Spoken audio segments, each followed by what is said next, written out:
Eu sempre fui uma pessoa boa, mas teve um certo momento da minha vida que eu percebi que eu tava sendo usada. E foi onde a minha ficha ela começou a cair. Mas calma que eu vou te contar direito essa história. E como na capa desse título, dessa thumb aqui, desse vídeo que eu tô fazendo, eu li A Síndrome da Boazinha. Mas antes de começar a ler esse livro, eu já tava fazendo isso. Eu já tava percebendo que eu tava tendo essa síndrome de ser boazinha. Eu já tava me recuperando disso. Já tava ali caindo a minha ficha. E quando eu comecei a ler, foi aí que eu percebi mais ainda que eu teria que me tratar mais ainda. Porque eu me magoei muito, eu me frustrei muito com as pessoas. Eu deixei chegar num ponto no nível muito profundo das pessoas me machucarem, porque eu já tinha me afastado das pessoas, só que daí eu não sei o que eu fiz, sabe, dar legalidade pra elas me machucarem de novo. E agora eu vou contar pra vocês o que aconteceu. Mas antes de eu contar pra vocês a minha trajetória toda da síndrome de boazinha e cair na real total, na creche eu tinha uma amiga e eu tenho uma cirurgia no joelho e ela é em formato de barata. E eu lembro que ela pegou e falou assim: olha, gente, uma barata no joelho dela. E eu lembro que todas as crianças foram ver e as crianças pegou e saiu correndo. Gente, eu tinha 4 anos, eu tava na creche. Olha como isso nunca sai da minha cabeça. Só que isso foi assim um dos motivos que desde pequena eu já comecei a ser seletiva com as minhas amizades. Beleza? Sempre me dei bem com as pessoas, sempre tratei as pessoas bem, sempre respeitei. Eu sempre fui muito boba desde pequena. Aí teve um certo momento da minha vida, como eu era muito boba, tudo que as pessoas pediam pra mim eu fazia. Eu comecei a cansar de ser muito boa, muito boazinha com as pessoas. Aí quando eu comecei a me despertar, mesmo sendo nova, antes dos meus 10 anos, eu lembro que alguém olhou pra mim e falou assim: nossa, Lídia, como você tá diferente, como você tá mudada. Claro, gente, porque eu cansei de ser idiota. Eu cansei de ser daquele jeito, entendeu? Eu cansei de ser usada pelas pessoas. Tudo bem, continuei ainda sendo boa com as pessoas, igual eu sou hoje, né? A gente só vai amadurecendo conforme o tempo vai passando. Conforme o tempo vai passando, a gente vai mudando a nossa personalidade, nosso perfil, o nosso jeito de comunicar. A gente muda. Nós vamos performando conforme a nossa vivência, aquilo que nós vamos vivendo, aquilo que nós vamos sendo. Então, o que acontece? No 7º ano, quando eu tava na escola, no ensino fundamental, a escola que eu estudava tinha vários prédios, com escadas grandes. E eu ficava com 2 meninas na hora do recreio. E essas meninas, eu não lembro quem que eram as meninas, mas eu lembro que elas começaram a fugir de mim na hora do recreio. Elas começaram a correr de mim. E elas subiam as escadas, elas corriam, sabe, tentando despistar de mim. Onde eu ia, eu não encontrava, meio que fazendo piadinha comigo ali, tentando fugir de mim, se esconder de mim. Aí, como eu sou uma pessoa que tem esse mancol, eu falo até hoje com outras pessoas, a gente tem que ter esse mancol, né? Então, como eu fui sempre uma pessoa ligada nessas coisas, falei, elas não querem a minha presença. Então, se alguém não quer a minha presença, eu não faço questão de estar ali naquele lugar, não tem problema. Então, o que eu fiz? Simplesmente deixei, porque ali eu estava me humilhando para poder ficar com elas, mas a partir do momento que eu me liguei que elas não queriam ficar comigo, eu simplesmente aceitei e comecei a ficar sozinha na hora do recreio. E foi uma das melhores coisas que eu fiz. Foi assim, uma paz na minha vida. Só que depois disso, apareceu pessoas boas pra ficar comigo, eu conheci novas amizades, sabe? Que eu levo pra vida até hoje. Então, a malice, né? Malice ou mal, não lembro, que vem pra bem. E a gente tem que saber escolher com quem nós vamos ficar, com quem a gente escolhe como amigos.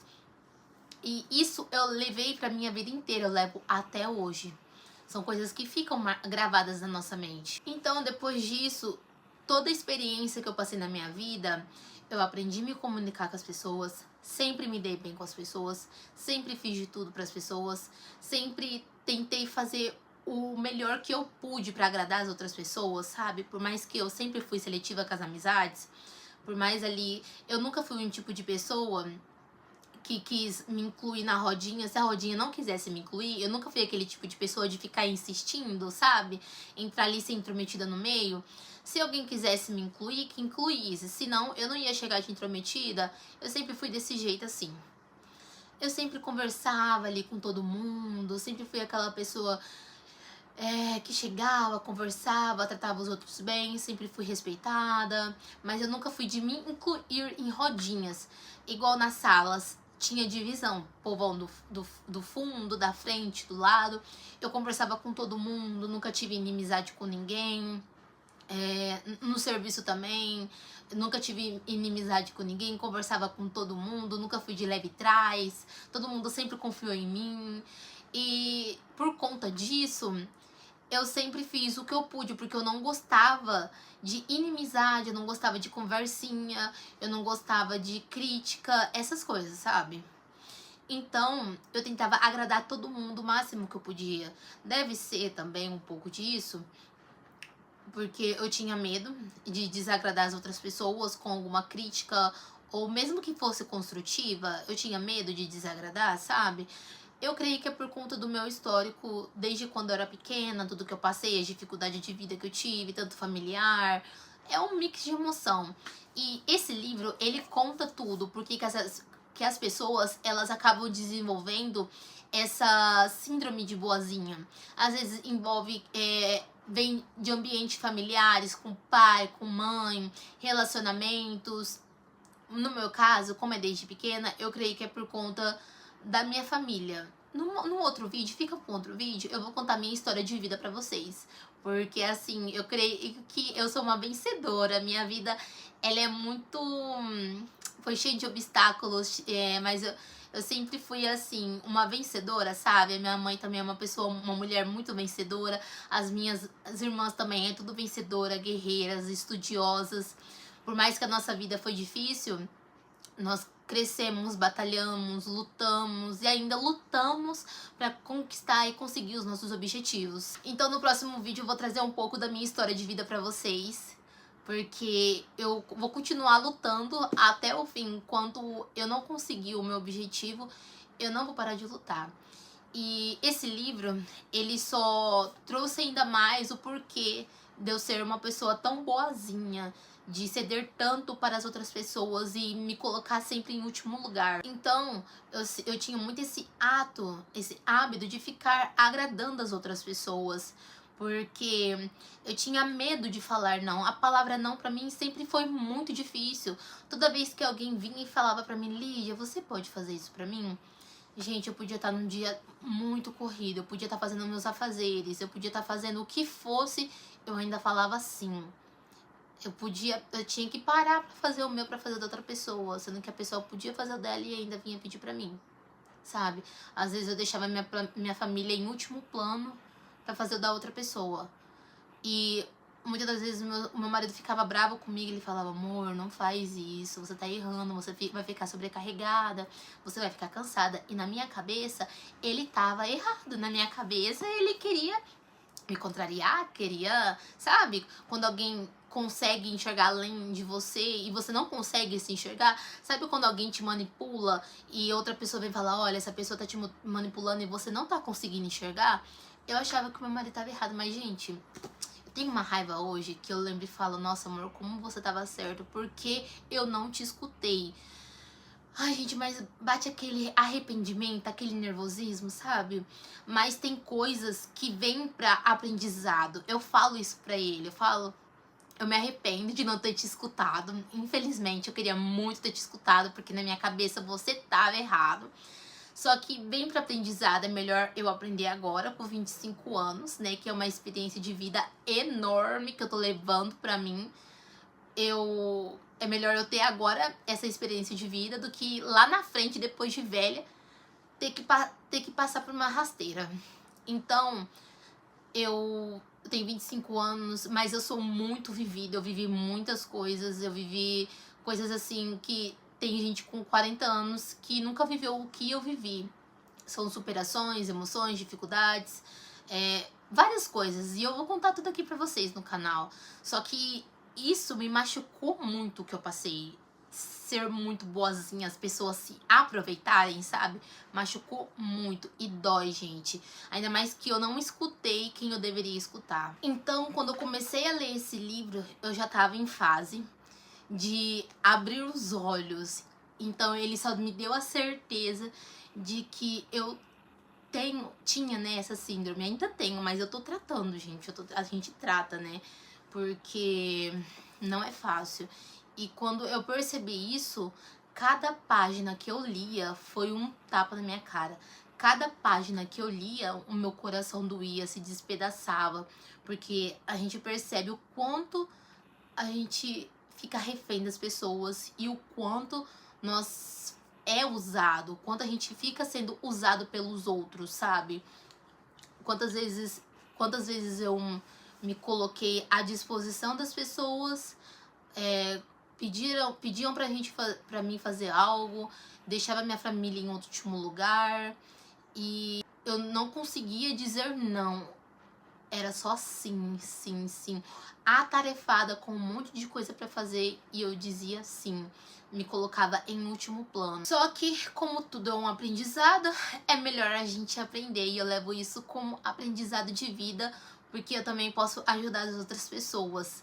E esse livro, quando eu comecei a ler ele, cada página que eu lia foi um tapa na minha cara. Cada página que eu lia, o meu coração doía, porque eu pensei como eu não via, como eu deixei tudo isso acontecer comigo.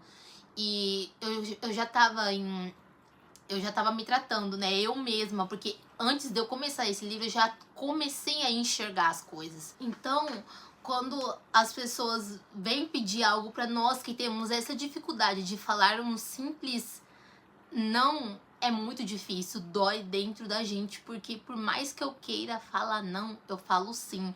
É dificultoso falar a palavra não, que dificuldade. Quantas vezes eu quis falar não e eu falei sim. Mesmo estando atarefada, eu falei sim.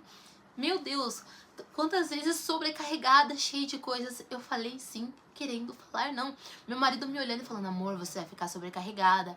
Amor, não faz isso. Amor, você tá colocando as pessoas como prioridade, sendo que você tem que fazer as suas coisas.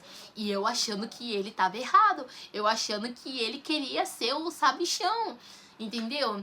E hoje, quando eu olho pra ele, eu falo, nossa, como você tinha razão de tudo. E quando a minha ficha cai, eu falo, nossa, se eu pudesse ter te escutado antes, eu estaria muito melhor hoje. Eu não estaria com essa raiva, com essa culpa. Hoje eu tô melhor, tá, gente? Mas quando a ficha cai, você fica pensando assim, como eu fui fazer isso, como eu fui meio besta, sabe?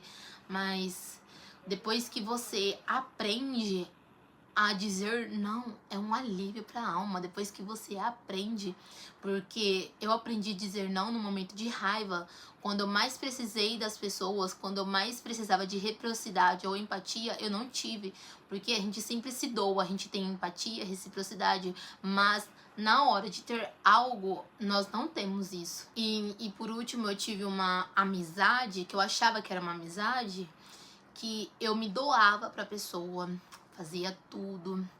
E essa pessoa não era uma amizade recíproca.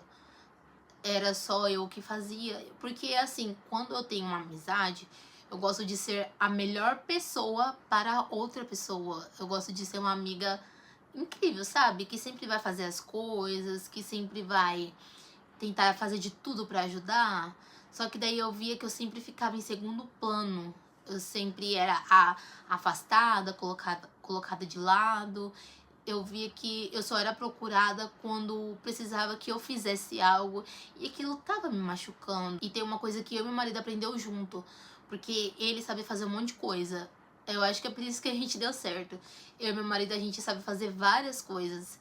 Então as pessoas sempre veio atrás da gente, não pelo que a gente é, sabe? Mas pelo aquilo que a gente sabe fazer. E depois, quando a gente precisa, não ajudar. Mas a gente já até se acostumou com isso, então a gente aprendeu a equilibrar também as coisas e aprendeu a dizer mais não, porque antes também era tudo sim. Antes nós dois tinha esse mesmo defeito, esse mesmo erro. Antes era tudo sim para as pessoas e a gente se colocava nós mesmos em último lugar. E também uma coisa que eu prestei muita atenção, que eu também fiz um curso de comunicação, que quem tem a síndrome de agradar as outras pessoas sofre muito com gente manipuladora. Que as pessoas que são manipuladoras sabem que a pessoa que tem a síndrome de boazinha é mais fácil de ser manipulável. Então, é por isso que você tem que buscar mais conhecimento e aprender a dizer mais a palavra não, porque você vai continuar sofrendo, porque você vai ter medo de dizer não e desagradar todo mundo que está ali em sua volta. Porque foi algo que você passou e que você não quer desagradar a pessoa, você quer acabar agradando todo mundo, mas, gente, não é sempre que você vai agradar todo mundo. Sempre vai ter um ou vai ter dois que não vai gostar de que você seja boa com todo mundo. É claro, gente, que ser boa e boazinha é diferente. Ser boazinha é você ser besta em tudo, né? Ai, ela tá ali, eu vou pegar e vou falar pra ela fazer isso, porque eu sei que ninguém vai querer fazer essa tarefa, mas ela vai fazer porque ela não vai querer fazer não, e ninguém gosta de fazer esse tipo de tarefa. Mas a Lídia vai fazer porque ela é muito boazinha, ela tem dó das pessoas, entendeu? Então você acaba ficando com as coisas mais pesadas, entendeu? Enquanto as outras pessoas ficam com as coisas mais leves. Agora, ser boa é você ser uma pessoa respeitada, gente. Ser boa ou ser boazinha não quer dizer que ser uma pessoa besta que deixa as outras pessoas fazerem o que quer com vocês, entendeu? Eu sofri muito. Então, ser boa é você ser respeitada pelas outras pessoas, é você ter autoridade e posicionamento diante das outras pessoas. Graças a Deus, essa parte de ser respeitada, eu fui muito respeitada. Essa parte de sempre falar, eu sempre tive posicionamento. Eu fui muito boazinha, mas essa parte de respeito eu sempre tive, autoridade também. Então eu sempre soube separar essas partes. Mas tem gente que é agradadora compulsiva. Eu não fui agradadora compulsiva. E esse livro, ele fala de diversos tipos de agradadoras. Tem as que são nível mais baixos, nível médio, nível altíssimos. Ainda bem que eu fui a nível baixo. Eu não fui aquele nível de agradabilidade alto, não. Porque quando você chega a ser aquele nível alto mesmo, aí é muito difícil. Então eu recomendo que você leia esse livro, porque existem vários tipos de pessoas que levaram, vários fatores que levaram as pessoas a serem agradadoras compulsivas de ser boazinhas com as outras pessoas. Tem vários fatores, sejam elas em relacionamentos, sejam elas em relações familiares. Tudo contribuiu para a pessoa ser agradadora compulsiva. Se ela é muito boazinha, ela passou por alguma coisa na infância dela, na adolescência ou na juventude. Então é isso, gente. Eu espero muito que vocês tenham gostado. E é isso, se você gostou, se você era assim ou já passou algo com alguém assim, você tentou ajudar essa pessoa, deixa aqui nos comentários que eu vou gostar. E até o próximo vídeo.